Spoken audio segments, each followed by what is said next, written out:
Hello, in this video, we're going to remind you of something that you may have already seen, but which is actually specific to all rebraille products. A really handy feature. So, in fact, the routine cursors are the small buttons above each character on the Braille display.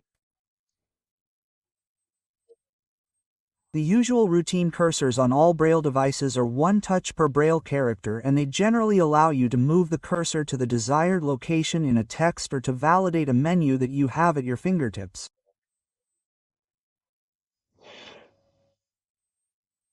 Now, in our different ranges of devices, whether it's the Boats or the bBook, we have double-touch routine cursors. That is to say, I can press lightly or more forcefully. If I press lightly or more forcefully, I can choose the functions that I want to use. But we have set default values that generally suit most people. But you can adapt it if, for example, some people have trouble detecting light pressure and hard pressure very correctly. So, what we have currently set as a function is that, with light pressure, we have the Braille display's forward and backward functions. That is to say, without taking my fingers off the Braille display, I can read what comes next or what's before.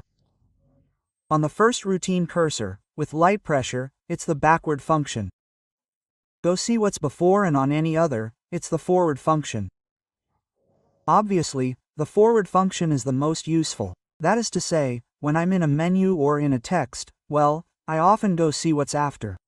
So, the Braille display is more or less full.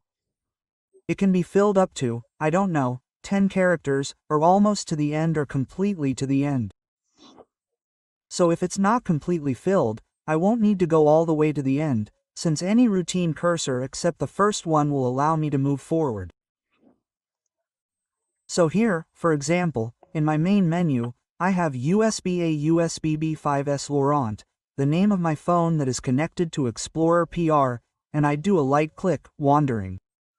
So I have the following preferences: agenda, radio, transport, shutdown.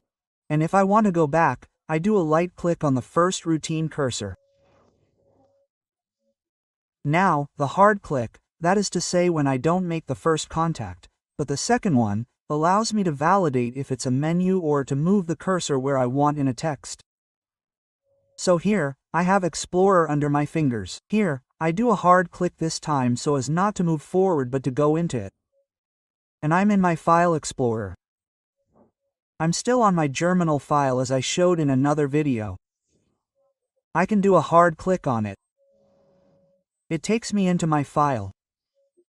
And now, I can read this file using my cursor routines with a light press. So here, I have the first part and it stops there. The entire end of my touchpad is empty. So I read the first part. I don't need to advance to the end. I realize that it's empty. I click lightly and I advance in the full swath under the night without advancing stars of darkness and advancing anchor thickness and so on. So I can advance with my cursor routines with a light press or go back with the first one. And I go back in my text to the beginning. And now, if I want to close this file, I press Menu, the bottom key of the left pad, and I can do File. There, it's a hard click and close with a hard click. There you go. Thank you.